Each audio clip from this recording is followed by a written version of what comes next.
Introduction: The Greatest Show on Earth. I spent my college years working as a valet at a nice hotel in Los Angeles. One frequent guest was a technology executive. He was a genius, having designed and patented a key component in Wi-Fi routers in his 20s. He had started and sold several companies. He was wildly successful. He also had a relationship with money I'd describe as a mix of insecurity and childish stupidity. He carried a stack of $100 bills several inches thick. He showed it to everyone who wanted to see it, and many who didn't. He bragged openly and loudly about his wealth, often while drunk, and always apropos of nothing. One day he handed one of my colleagues several $1,000s of cash and said, "Go to the jewelry store down the street and get me a few $1,000 gold coins." An hour later, gold coins in hand, the tech executive and his buddies gathered around by a dock overlooking the Pacific Ocean. They then proceeded to throw the coins into the sea, skipping them like rocks, cackling as they argued whose went furthest, just for fun. Days later, he shattered a lamp in the hotel's restaurant. A manager told him it was a $500 lamp, and he'd have to replace it. "You want $500? The executive asked incredulously, while pulling a brick of cash from his pocket and handing it to the manager. "Here's $5,000. Now get out of my face and don't ever insult me like that again." You may wonder how long this behavior could last, and the answer was not long. I learned years later that he went broke. The premise of this book is that doing well with money has a little to do with how smart you are and a lot to do with how you behave. And behavior is hard to teach, even to really smart people. A genius who loses control of their emotions can be a financial disaster. The opposite is also true. Ordinary folks with no financial education can be wealthy if they have a handful of behavioral skills that have nothing to do with formal measures of intelligence. My favorite Wikipedia entry begins, "Ronald James Reed was an American philanthropist, investor, janitor, and gas station attendant." Ronald Reed was born in rural Vermont. He was the first person in his family to graduate high school, made all the more impressive by the fact that he hitchhiked to campus each day. For those who knew Ronald Reed, there wasn't much else worth mentioning. His life was about as low-key as they come. Reed fixed cars at a gas station for 25 years and swept floors at JCPenney for 17 years. He bought a 2-bedroom house for $12,000 at age 38 and lived there for the rest of his life. He was widowed at age 50 and never remarried. A friend recalled that his main hobby was chopping firewood.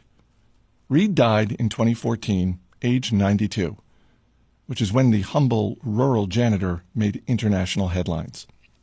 2,813,503 Americans died in 2014. Fewer than 4,000 of them had a net worth of over $8 million when they passed away. Ronald Reed was one of them. In his will, the former janitor left $2 million to his stepkids and more than $6 million to his local hospital and library. Those who knew Reed were baffled. Where did he get all that money? It turned out there was no secret. There was no lottery win and no inheritance. Reed saved what little he could and invested it in blue-chip stocks. Then he waited for decades on end as tiny savings compounded into more than $8 million. That's it, from janitor to philanthropist. A few months before Ronald Reed died, another man named Richard was in the news. Richard Foscone was everything Ronald Reed was not. A Harvard-educated Merrill Lynch executive with an MBA, Foscone had such a successful career in finance that he retired in his 40s to become a philanthropist.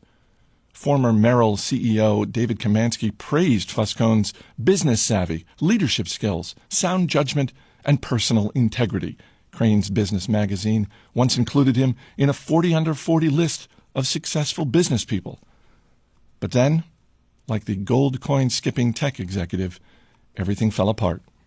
In the mid-2000s, Foscone borrowed heavily to expand an 18,000 square foot home in Greenwich, Connecticut, that had 11 bathrooms, 2 elevators, 2 pools, 7 garages, and cost more than $90,000 a month to maintain.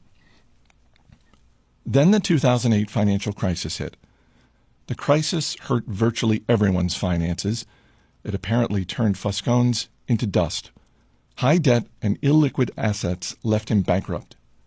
"I currently have no income," he allegedly told a bankruptcy judge in 2008. First, his Palm Beach house was foreclosed. In 2014, it was the Greenwich Mansion's turn. 5 months before Ronald Read left his fortune to charity, Richard Foscone's home, where guests recalled the thrill of dining and dancing atop a see-through covering on the home's indoor swimming pool, was sold in a foreclosure auction for 75% less than the insurance company figured it was worth. Ronald Read was patient. Richard Foscone was greedy. That's all it took to eclipse the massive education and experience gap between the two. The lesson here is not to be more like Ronald and less like Richard, though that's not bad advice. The fascinating thing about these stories is how unique they are to finance. In what other industry does someone with no college degree, no training, no background, no formal experience, and no connections massively outperform someone with the best education, the best training, and the best connections?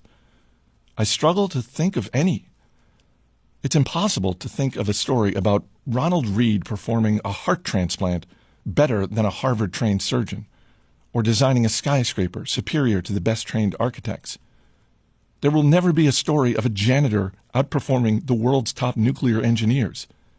But these stories do happen in investing. The fact that Ronald Read can coexist with Richard Foscone has two explanations. One, financial outcomes are driven by luck, independent of intelligence and effort. That's true to some extent, and this book will discuss it in further detail.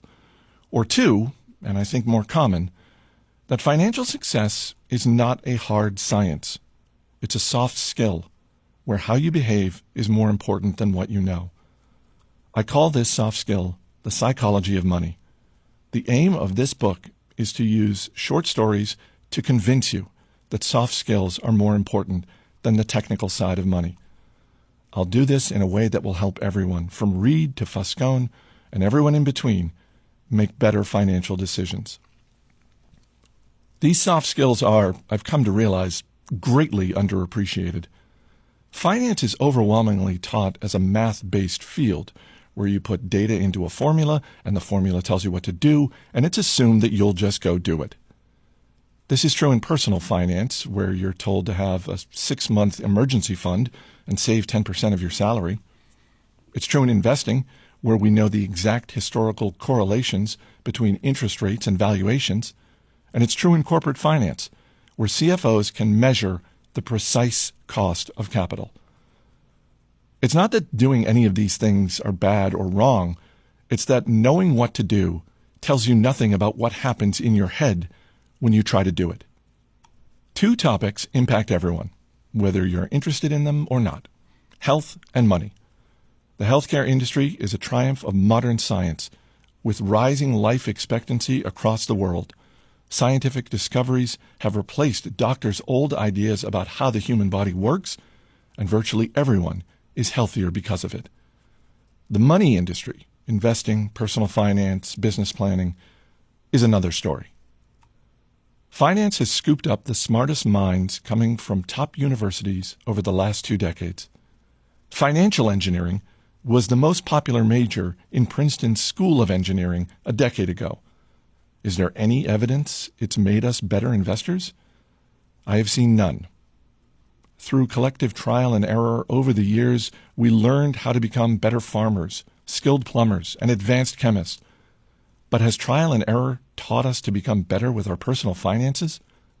Are we less likely to bury ourselves in debt? More likely to save for a rainy day? Prepare for retirement? Have realistic views about what money does and doesn't do to our happiness? I've seen no compelling evidence. Most of the reason why, I believe, is that we think about and are taught about money in ways that are too much like physics, with rules and laws, and not enough like psychology, with emotions and nuance. And that, to me, is as fascinating as it is important. Money is everywhere. It affects all of us, and confuses most of us. Everyone thinks about it a little differently. It offers lessons on things that apply to many areas of life, like risk, confidence, and happiness. Few topics offer a more powerful magnifying glass that helps explain why people behave the way they do than money. It is one of the greatest shows on earth. My own appreciation for the psychology of money is shaped by more than a decade of writing on the topic. I began writing about finance in early 2008. It was the dawn of a financial crisis and the worst recession in 80 years. To write about what was happening, I wanted to figure out what was happening. But the first thing I learned after the financial crisis was that no one could accurately explain what happened or why it happened, let alone what should be done about it. For every good explanation, there was an equally convincing rebuttal. Engineers can determine the cause of a bridge collapse because there's agreement that if a certain amount of force is applied to a certain area, that area will break. Physics is not controversial. It's guided by laws. Finance is different. It's guided by people's behaviors. And how I behave might make sense to me, but look crazy to you. The more I studied and wrote about the financial crisis, the more I realized that you could understand it better. Chapter 2. Luck and Risk. Luck and risk are siblings. They are both the reality that every outcome in life is guided by forces other than individual effort. NYU professor Scott Galloway has a related idea that is so important to remember when judging success, both your own and others.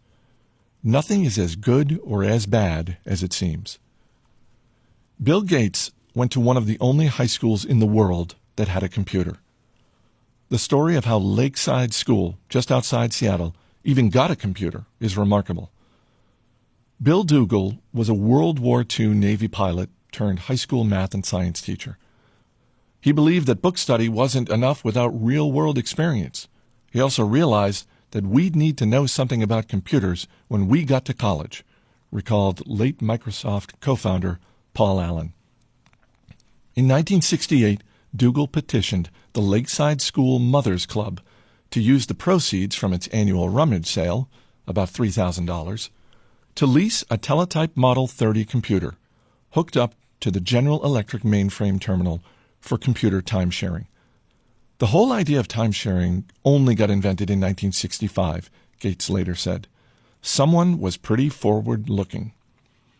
Most university graduate schools did not have a computer anywhere near as advanced as Bill Gates had access to in 8th grade, and he couldn't get enough of it. Gates was 13 years old in 1968 when he met classmate Paul Allen.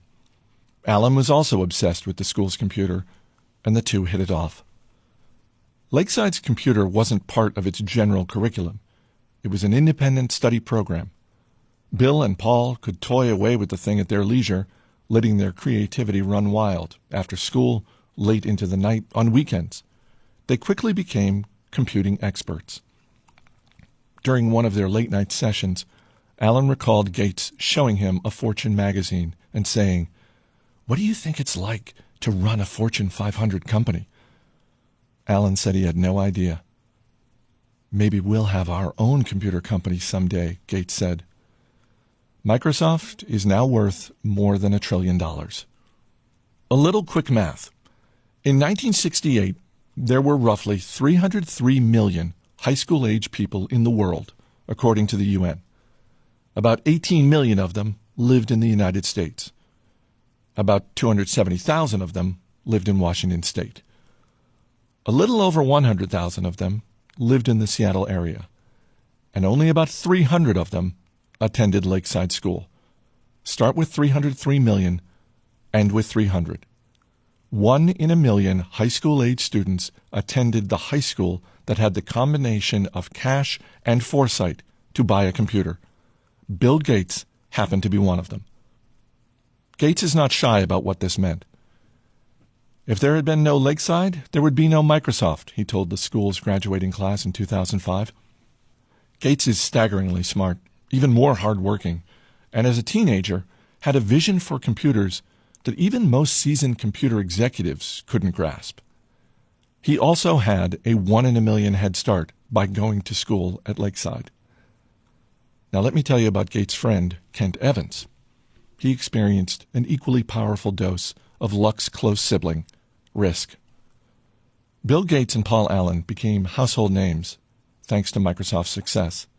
But back at Lakeside, there was a third member of this gang of high school computer prodigies. Kent Evans and Bill Gates became best friends in 8th grade.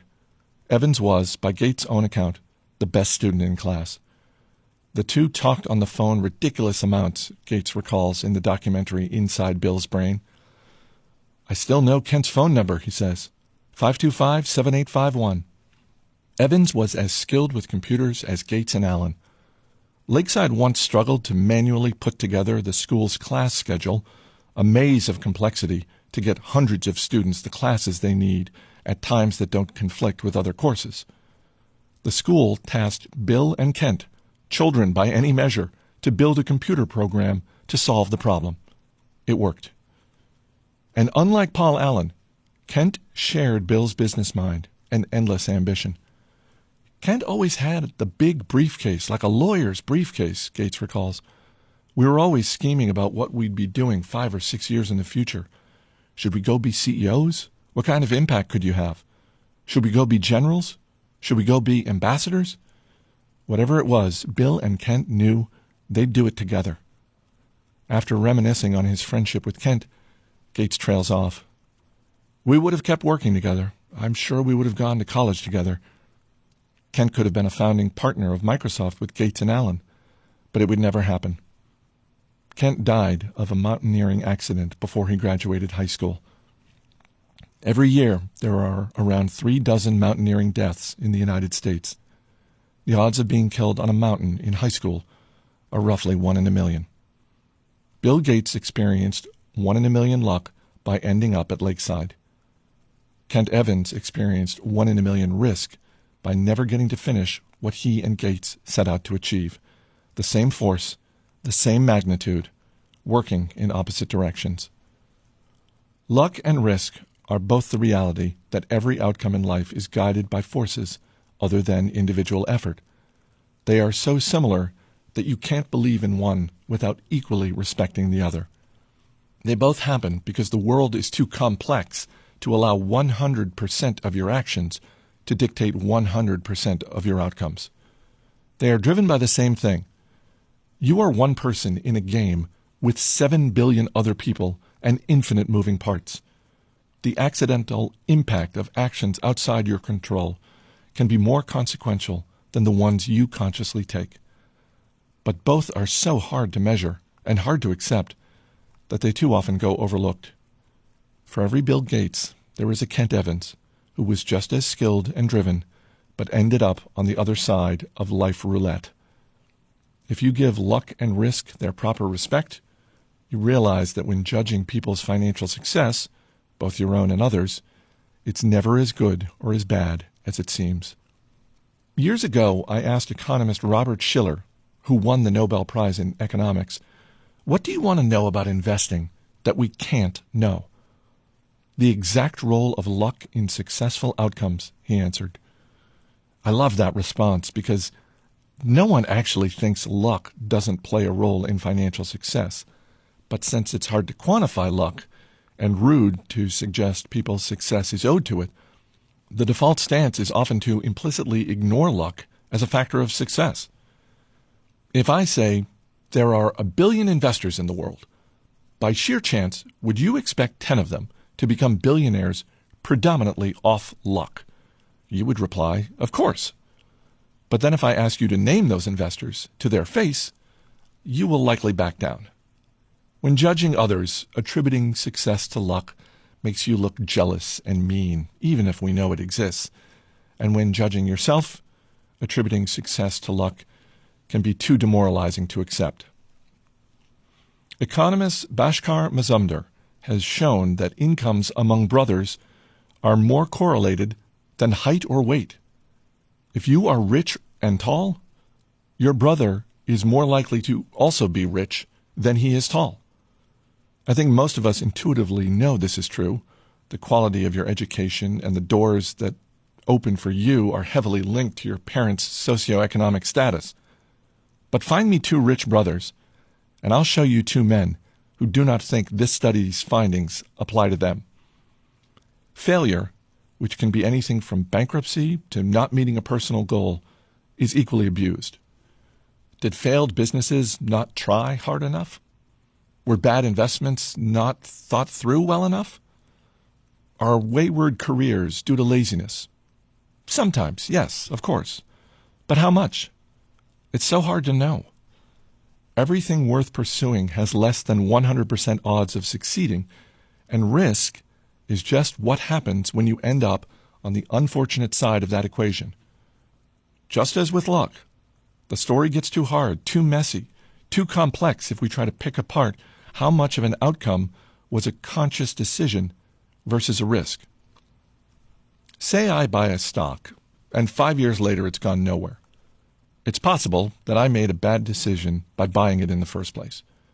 It's also possible that I made a good decision that had an 80% chance of making money, and I just happened to end up with the side of the unfortunate 20%.